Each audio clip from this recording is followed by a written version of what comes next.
The text came through at 9:47 a.m. on a Wednesday. Mom, Uncle Richard passed away last night. Funeral is Saturday. Will reading is Monday at 2 p.m.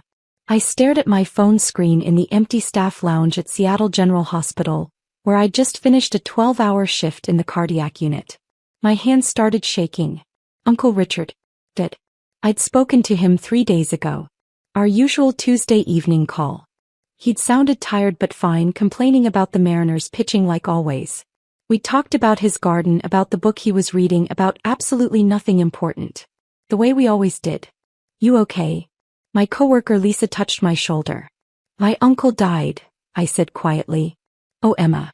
I'm so sorry. I nodded, unable to speak past the tightness in my throat. I excused myself and went to my car, where I sat in the parking garage and cried for 20 minutes. Uncle Richard had been 78. I'd known this day would come eventually. Knowing didn't make it hurt less. My phone buzzed again. Mom, don't expect anything at the will reading. He barely knew. We were his real family. I stared at that message for a long time. Then I blocked out the pain and drove home to my small apartment in Capitol Hill, the one Mom loved to mention whenever she wanted to remind me that my older sister Melissa lived in a 4-bedroom house in Bellevue. The funeral was exactly what I expected. Mom and Dad arrived early in expensive black. Melissa came with her husband Brandon and their 2 kids. Kyle showed up late, reeking of cologne. I'd arrived an hour early to be alone with Uncle Richard before everyone else. The service was brief.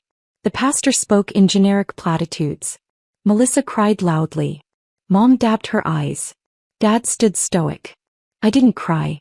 I'd already cried. Instead, I thought about Tuesday evenings. At the reception afterward, held at Mom and Dad's house in Medina, the family gathered in clusters. I stood alone by the window holding a cup of coffee I didn't want. Emma. Mom approached, her voice low. We need to discuss Monday. The will reading. Yes. She glanced around, then moved closer. Your father and I have been thinking. Richard's estate is substantial. The house alone is worth at least $1 million, and he had investments, savings. We're talking significant money. Okay. We were his immediate family. Your father is his only sibling. It's only natural that the bulk of the estate would go to us, with portions for you kids. I said nothing. But you should understand, Mom continued, that Richard barely knew you, Emma. You visited him, a few times a year. Every Tuesday for 6 years, I thought. But you didn't know that. We were the ones who really cared for him, Mom said. We were his real family. So when the will is read on Monday, don't expect anything significant. Maybe a small token amount. That would be appropriate. Okay, I said quietly. Dad joined us, drink in hand. Emma. Your mother's right. Richard and I were close. Brothers. You understand how inheritance works. It goes to immediate family first. When was the last time you saw him? I asked. Dad frowned. What? When was the last time you saw Uncle Richard? Before he died. Christmas, Dad said. We had him over for Christmas dinner. 8 months ago. They'd had him over for 4 hours on Christmas Day. I'd been there too. Uncle Richard had looked uncomfortable the entire time, surrounded by expensive decorations and expensive food and expensive people discussing expensive things. He seemed fine then, Mom added. Healthy. This was very sudden. It wasn't sudden. Uncle Richard had been diagnosed with congestive heart failure 2 years ago. I'd taken him to every cardiology appointment. I'd picked up his medications. I'd helped him understand his treatment plan, using my nursing background to translate the medical jargon. But my family didn't know any of that. Melissa appeared with a glass of white wine. Are we talking about the will reading? Yes, Mom said. I was just explaining to Emma not to expect much. Obviously the house will go to Mom and Dad, Melissa said. They can sell it and use the money for retirement. The rest should probably be split among us kids. Fair and equal. We'll see what Richard decided, Dad said carefully. Did he have a will? Kyle asked, joining our circle. Of course he did, Mom said. He was very organized.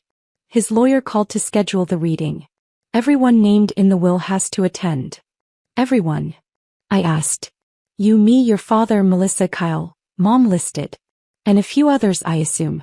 Probably some charities. Richard was sentimental like that. Sentimental. They thought Uncle Richard was sentimental. Uncle Richard was practical, logical, direct. He didn't believe in wasting time or money. He'd worked as a structural engineer for 40 years, retiring at 65 with a solid pension and smart investments. He'd bought his house in Ballard in 1982 for $95,000. It was now worth $1.2 million. I knew all this because we talked about it every Tuesday for 6 years. But my family thought he was just a sentimental old man who handed out candy to his nieces and nephews at Christmas. The reception wound down. I helped clean up as I always did while Melissa supervised and Mom directed. Dad retreated to his office. Kyle left early, claiming he had plans. "See you Monday," Mom said as I was leaving. 2 o'clock. "Don't be late." "And Emma?" He touched my arm. "Try to dress professionally. This is important." I drove home thinking about the first time I'd really talked to Uncle Richard. I'd been 24, fresh out of nursing school, drowning in student debt. I went to his house to drop off something Mom had asked me to deliver. Uncle Richard had invited me in for coffee. We talked for 3 hours. He was funny, but intelligent. He asked about my work, really asked. He listened to my answers. No one else ever asked me about work. Before I left, Uncle Richard said, "You should come back next week. I make pretty good coffee." I came back, and kept coming back. Every Tuesday evening for 6 years straight. He became my best friend. And no one in my family knew. They knew I visited Uncle Richard sometimes. Mom would mention it occasionally, usually as a criticism. "You should spend less time with that old man and more time building your career. Or find a boyfriend instead of wasting your evenings." But they never asked what we talked about. They never asked why I went. They assumed I was just being nice to a lonely old relative. They had no idea that Uncle Richard had been the only person in my family who actually knew me. Monday arrived too quickly and not quickly enough. I took the day off work. I dressed in my best professional clothes. Black pants, white blouse, blazer. The outfit I'd bought for job interviews but rarely wore. The law office was in downtown Seattle on the 34th floor of a sleek glass building. The waiting room had floor-to-ceiling windows overlooking Elliott Bay. Mom and Dad were already there when I arrived at 1:55 p.m., sitting on a leather sofa talking quietly. Melissa and Brandon sat across from them. Kyle was on his phone in the corner. "Emma." Mom stood. "Finally. We were worried you'd be late." "It's 1:55. The meeting is at 2. Early is on time is late," Mom said, one of her favorite phrases. The receptionist smiled at me. "You must be Emma Chin. Mr. Hartwell is expecting you. You can all go in now." We filed into a large conference room. Dark wood table, leather chairs, law books lining the walls. Very official. Very intimidating. A man in his 60s stood as we entered. "Good afternoon. I'm Robert Hartwell, Richard Chen's estate attorney. Please everyone have a seat." We arranged ourselves around the table. Mom and Dad sat at one end, the power position. Melissa and Brandon beside them. Kyle across from them. I sat at the far end, as far from everyone as possible. Mr. Hartwell opened a leather portfolio. "First, let me express my condolences. Richard was a wonderful man. I had the pleasure of working with him for over 20 years. Mom nodded graciously. "Thank you. He spoke highly of you." Had he? I'd never heard Uncle Richard mention his lawyer. "Before we begin," Mr. Hartwell said, "I want to clarify a few things. This will was executed 18 months ago in March of last year. Richard was of completely sound mind. The will was witnessed by 2 unrelated parties and notarized. It is legally binding." "Of course," Dad said. Richard also left instructions that I was to read the will in its entirety, with no interruptions, and then answer questions afterward. I'd appreciate everyone's cooperation with that. We all nodded. Mr. Hartwell put on reading glasses. "The last will and testament of Richard Michael Chin, executed March 15, 2024. He read through the opening legal language, declarations that Uncle Richard was of sound mind, that this superseded all previous wills, that he appointed Mr. Hartwell as executor. Then he reached the bequest. To my brother Daniel Chin and his wife Patricia Chin, I leave the sum of $5,000 each for a total of $10,000. Silence. Mom's face froze. To my niece Melissa Chin Morrison, I leave the sum of $5,000. Melissa's mouth opened. What? Please hold questions until the end, Mr. Hartwell said gently. To my nephew Kyle Chin, I leave the sum of $5,000. Kyle put his phone down, looking confused. The entirety of my remaining estate, Mr. Hartwell continued, including my residence at 4728 Sunset Avenue, all bank accounts, investment portfolios, retirement accounts, personal property, and any other assets not specifically mentioned above, I leave to my niece Emma Louise Chin. The room went completely silent. I couldn't breathe. The estate has been valued at approximately $3.2 million, Mr. Hartwell said, still reading. This includes the Ballard residence valued at $1.2 million, investment accounts totaling $1.7 million, savings and checking accounts of $200,000, and personal property and vehicles valued at approximately $100,000. Mom's face had gone white. Chilly white. Richard also left a letter to be read at this time, Mr. Hartwell said. He pulled out an envelope. To my family and to Emma, this letter explains my decision. He opened it and began reading in Uncle Richard's voice. Practical, direct, no wasted words. To my brother Dan and his wife Patricia. You are good people. You worked hard, built successful careers, raised 3 children. I'm proud of you. But let's be honest with each other. You visited me once a year at Christmas. You called on my birthday and major holidays. That's fine. I don't fault you for it. You had busy lives. To Melissa, you're ambitious and driven. You've built a beautiful life. The few times you visited, you were polite but distracted, always checking your phone, always rushing to leave. That's okay. I understand. To Kyle, you're young and figuring out your path. The handful of times you came by, it was because your mother made you. You were bored the entire time.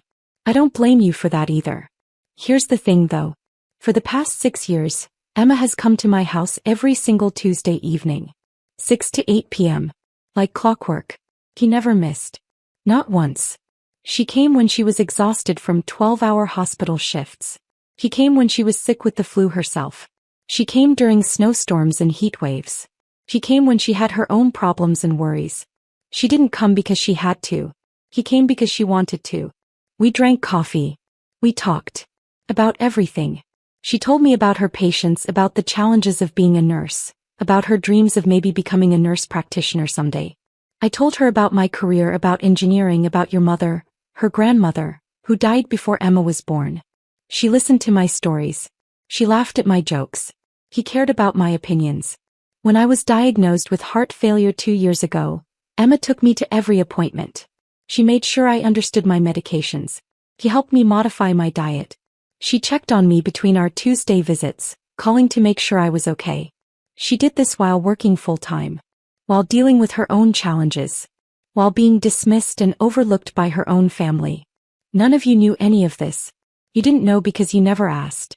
You assumed Emma was just being nice, that she visited, sometimes, that she was wasting her time with a boring old man.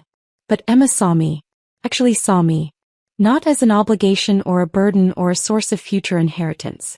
As a person. A friend. She gave me something precious in my final years. Her time and her genuine care. That's worth more than money can measure. So I'm leaving her the money. To Dan, Patricia, Melissa and Kyle, your $5,000 bequests are not insults. They're acknowledgments. You're family. I loved you.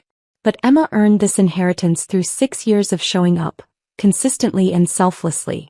If you're angry about this decision, I understand. But ask yourselves, when was the last time you spent 2 hours with me just talking? When was the last time you asked about my life, my thoughts, my fears? Emma asked. Every Tuesday. For 6 years. That matters. With love and no regrets, Richard Chin. Mr. Hartwell set down the letter. The silence in the room was suffocating. I had tears running down my face. I couldn't stop them. This is insane, Melissa said. Her voice was shaking. This isn't legal. He was clearly manipulated.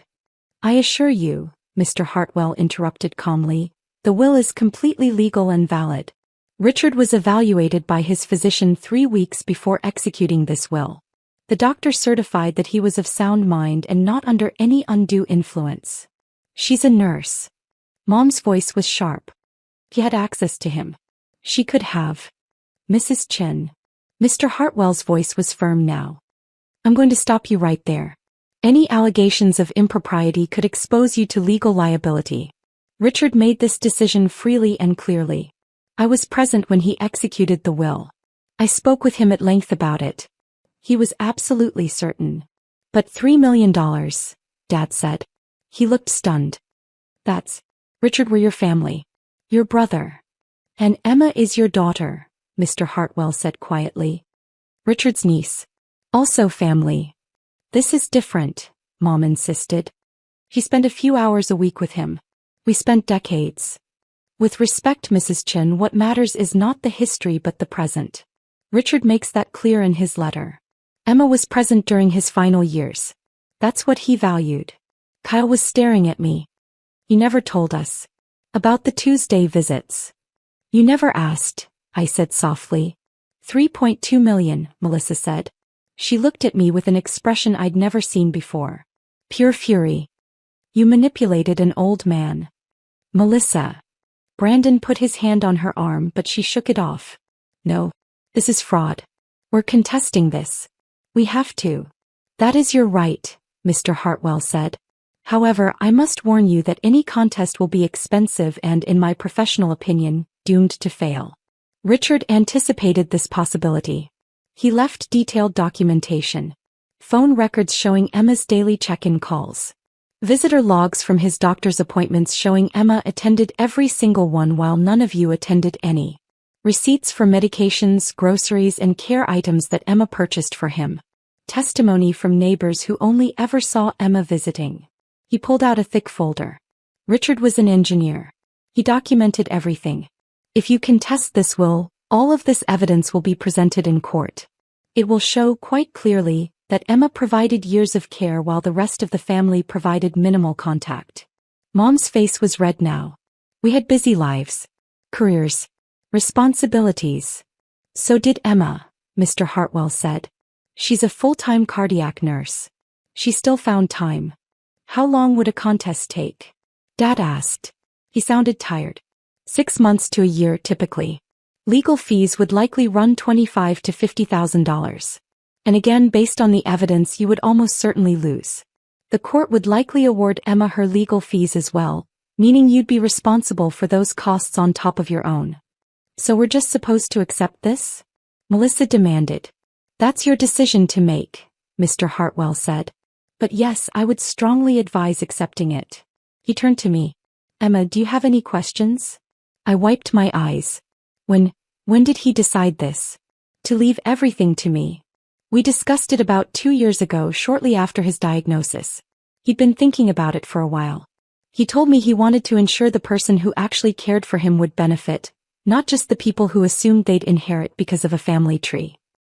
He never said anything to me. He didn't want it to affect your visits.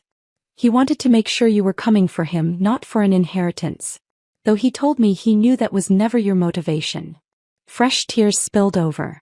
Uncle Richard had known. Of course he had. He'd known I loved him. That I came every Tuesday because I wanted to, not because I expected anything. This is bullshit, Kyle muttered. Kyle. Mom snapped. What? It is. Emma gets $3 million because she drank coffee with the guy. She did considerably more than that, Mr. Hartwell said. But regardless, this is Richard's decision to make. It was his money. His estate. His choice. What happens now? Dad asked. The estate will go through probate, which typically takes 4 to 6 months. As executor, I'll manage that process. Emma will inherit the house and all assets once probate is complete. The $5,000 bequests to each of you will be distributed first, within 30 days. $5,000, Melissa laughed bitterly. After all the years. All the years of what? I said quietly. Everyone looked at me. All the years of visiting once? Of calling on holidays? Of treating him like an obligation? How dare you, Mom said. I'm not saying it to be cruel. My voice was steady now. But Uncle Richard was right. You barely knew him. None of you did. You knew he existed. You knew he was family. But you didn't know him. And you did. Melissa challenged. Yes. I knew his favorite book was Lonesome Dove. I knew he cried when his wife died 20 years ago and never really got over it. I knew he was scared of dying alone. I knew he loved the Mariners but thought they'd never win a World Series. I knew he voted for Democrats even though his engineering colleagues all thought he was crazy. I knew he wanted to visit Japan but never did because Aunt Lily died before they could take the trip. I looked around the table. Did any of you know any of that? Silence. He was just Uncle Richard, Kyle said defensively. The old guy we saw at Christmas. Exactly. And that's fine. You had your own lives. I'm not judging you for that. But don't be angry with me because I actually spent time with him. You're taking advantage of an old man's loneliness, Mom said coldly. No. I was giving him companionship. There's a difference. Mr. Hartwell closed his portfolio. Unless there are legal questions, I think we're finished here. Emma, please call my office tomorrow and we'll begin the probate process. Everyone else, you'll receive your bequests within 30 days. We all stood. The silence was crushing. In the elevator down, no one spoke. We were all crammed together in the small space, not looking at each other. When we reached the lobby, Mom turned to me. If you had any decency, you'd split that money with your family. No, I said. No. Uncle Richard left it to me. He explained why. I'm going to honor his decision. You're being selfish, Melissa said. Maybe. Or maybe I earned it. Either way, it's mine now. I walked away from them out into the Seattle afternoon. My phone started buzzing before I'd even reached my car. Melissa, you're destroying this family. Kyle, this is so messed up. Mom, we need to talk about this reasonably. Dad, Emma, call me. I didn't respond to any of them. That night I drove to Uncle Richard's house. My house now, I suppose, though that felt impossible to process. It was a small craftsman bungalow with a covered front porch. The garden Uncle Richard had tended for 40 years was overgrown now. He'd been too weak to maintain it these last few months. I used the key he'd given me 2 years ago. In case of emergency, he'd said. You're my emergency contact. You should have a key. The house smelled like him. Coffee and Old Spice and old books. I stood in the living room and cried. Everything was exactly as it had been last Tuesday. The coffee maker I'd used to make our evening coffee. The 2 mugs in the sink still unwashed. The book he'd been reading bookmark halfway through. The photo albums on the shelf. Uncle Richard's entire life, documented in pictures. I pulled one down and flipped through it. Uncle Richard and Aunt Lily on their wedding day.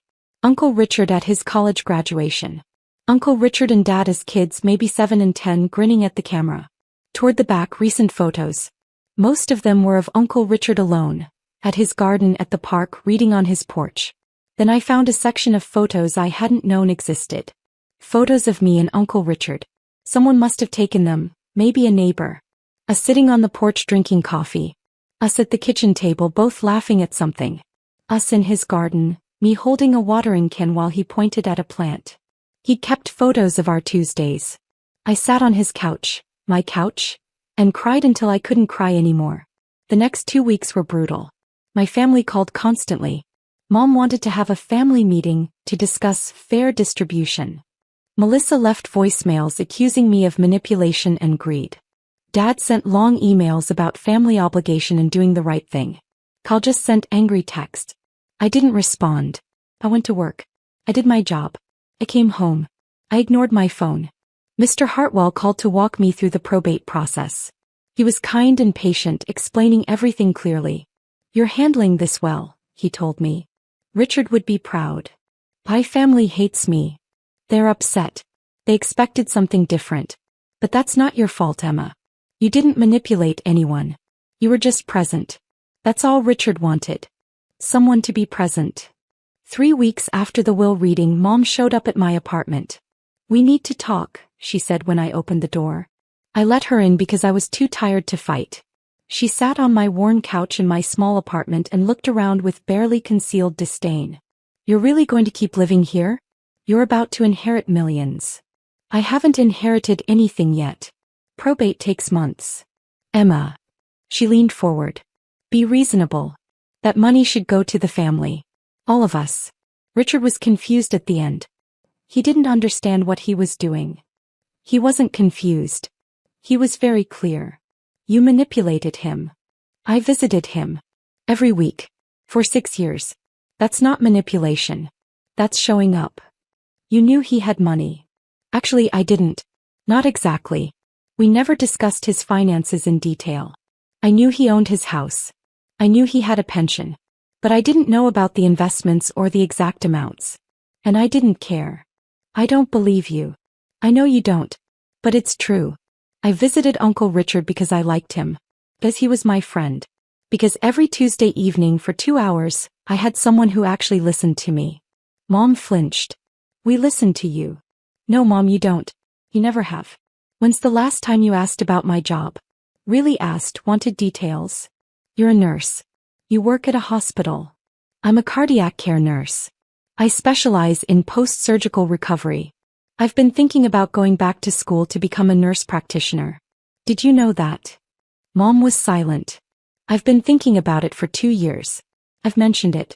But you've never asked about it. You're always too busy telling me about Melissa's kitchen renovation or your golf club drama. That's not fair. It's completely fair. And it's fine, Mom. I stopped expecting you to be interested in my life years ago. But don't be surprised that I formed a close relationship with someone who was interested. So this is our fault? This isn't about fault. This is about choices. Uncle Richard chose to leave his money to me. I'm choosing to accept it. You're choosing to be angry about it. Those are all choices we're making. $3 million, Emma. I know. That could change all our lives. It's going to change my life. That's what Uncle Richard wanted. Mom stood. If you go through with this, your family will never forgive you. Then I guess my family will never forgive me. She left without another word. 4 weeks after the will reading, Melissa showed up with a lawyer. They came to my apartment on a Saturday morning. I was still in my pajamas, having worked a night shift. This is my attorney, Michael Brennan, Melissa announced. We're filing a contest to Richard's will. Mr. Brennan looked uncomfortable. Ms. Chin, my client believes there are grounds to challenge the will on the basis of undue influence. Hey, I said. I was too tired for this. We'd like to propose a settlement, he continued. Rather than going through expensive litigation, we're prepared to offer you a generous amount if you'll agree to split the estate more equitably. How equitably? 40% to you, 60% split among the other family members. I did the math. That would give me about $1.3 million. They'd split nearly $2 million. No, I said. Emma, be reasonable, Melissa said. We're being more than fair. Uncle Richard was clear about what he wanted. I'm not negotiating against his wishes. We will win in court, Mr. Brennan said, though he didn't sound confident. The evidence of undue influence is compelling. What evidence? You had exclusive access to Richard. You isolated him from his family. You're a medical professional who could have manipulated his medications or mental state. I'd like you both to leave now, I said calmly. Emma. Leave. Or I'll call the police and report you for harassment. They left. 2 hours later, I received a call from Mr. Hartwell. Your sister has filed a will contest, he said. I expected this. Don't worry. Should I be worried? No. Frankly, they have no case. I spoke with their attorney. He knows it too. He's doing this because Melissa is paying him to. But it will fail. How long will it take? 4 to 6 months for the court hearing. The judge will review the evidence and make a ruling. Based on what we have, I'm confident we'll prevail. And if they lose? They'll be responsible for their own legal fees, likely $25,000 or more. And the judge may award you your legal fees as well, which they'd have to pay. Total cost to them could be $50,000 or more.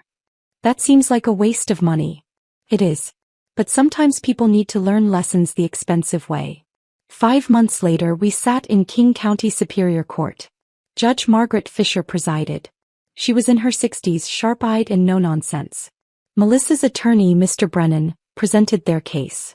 He argued that I'd had unusual access to Uncle Richard. That I'd isolated him from his family. That as a medical professional I could have influenced his mental state. He had no evidence of any of this.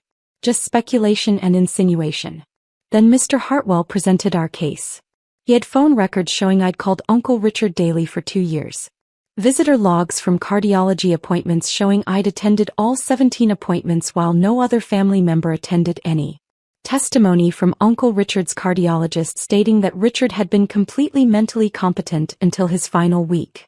Testimony from 3 neighbors stating they'd only ever seen me visiting, never other family members except once a year at Christmas. He had receipts for medications I'd purchased. Grocery receipts for food I'd bought him. Receipts for the home health aide I'd hired out of my own pocket when Uncle Richard got too weak to manage alone. He had Uncle Richard's letter written in his own hand, explaining his decision clearly and rationally. Judge Fisher reviewed everything silently. Then she spoke. "I've practiced law for 35 years, she said. I've overseen hundreds of will contests. Most of them involve legitimate concerns. Questions about mental competency, suspicious circumstances, unclear intent. This is not one of those cases." She looked at Melissa. "Ms. Morrison, your uncle left a clear, documented explanation of his decision. He was evaluated by a physician and found competent. He had the right to leave his assets to whomever he chose." "But she manipulated," Melissa started. "No," Judge Fisher interrupted. "She visited him. There's a difference. A significant one." He turned to me. "Ms. Chen, the evidence shows you provided consistent, loving care to your uncle for years. You did so while working full-time as a nurse. You did so without any apparent expectation of inheritance. Your uncle valued that care. He chose to reward it. That was his right." Back to Melissa. "If you had wanted to inherit, you should have been present in his life. That's not manipulation on your niece's part. That's consequence." She banged her gavel. "Contest denied. Richard Chen's will stands as written. Furthermore, given the weakness of this case and the clear evidence against it, I'm awarding Ms. Emma Chen her legal fees, to be paid by the contesting party." Mr. Hartwell leaned over and whispered, "That's $12,000 they now owe you." Melissa stood abruptly and walked out, her face red. Outside the courtroom, Mom and Dad were waiting. "You're really going to let them make us pay?" Mom asked. "I didn't make that decision. The judge did. You could waive it. Show some family compassion." "No," I said. "You chose to contest the will. You lost. These are the consequences." I walked away from them for the second time. 6 months after Uncle Richard's death, the estate cleared probate. I took possession of the house, the bank accounts, the investments, $3.2 million. I sat in Uncle Richard's house, my house, on a Tuesday evening drinking coffee like we used to. The house was quiet. Too quiet. Uncle Richard had wanted me to build the life I deserve. I thought about what that meant. I called Mr. Hartwell. "I want to set up a scholarship fund for nursing students who are first-generation college students working their way through school. $50,000 a year. That's very generous. Uncle Richard paid for his own college by working construction. He'd appreciate this. I'll set it up. And $100,000 to cardiac research. In his name." I made my decisions over the following weeks. I moved into the Ballard bungalow with its memories of Tuesday evenings. I enrolled in a nurse practitioner program at the University of Washington. 2 years part-time, no loans needed. I hired a gardener to restore Uncle Richard's garden to how it looked when he tended it. The scholarship fund's first recipient was a 22-year-old single mother. She cried when I told her. I cried too. My family didn't speak to me for months. Then Kyle texted, "Hey, can we talk?" We met at a coffee shop. "I wanted to apologize," he said. "I was angry, jealous. But you didn't steal anything. You earned it." What changed? I realized I can't remember a single real conversation with Uncle Richard. Every time I saw him, I was on my phone. I didn't care about him. I just cared about what he could give me. We talked for an hour. Really talked. "I don't know if Mom and Dad will come around," Kyle said. "Or Melissa. But I'm glad Uncle Richard left everything to you. You deserved it." A year after Uncle Richard's death, Dad called. "Emma, I'm calling to apologize. Your mother and I were wrong. We were angry because we felt entitled. But we didn't earn it. You did." His voice cracked. "I called Richard 4 times a year.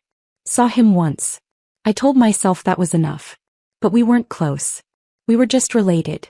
You had a real relationship with him. That's my failure, not yours. I loved him, Dad. I know. And he loved you.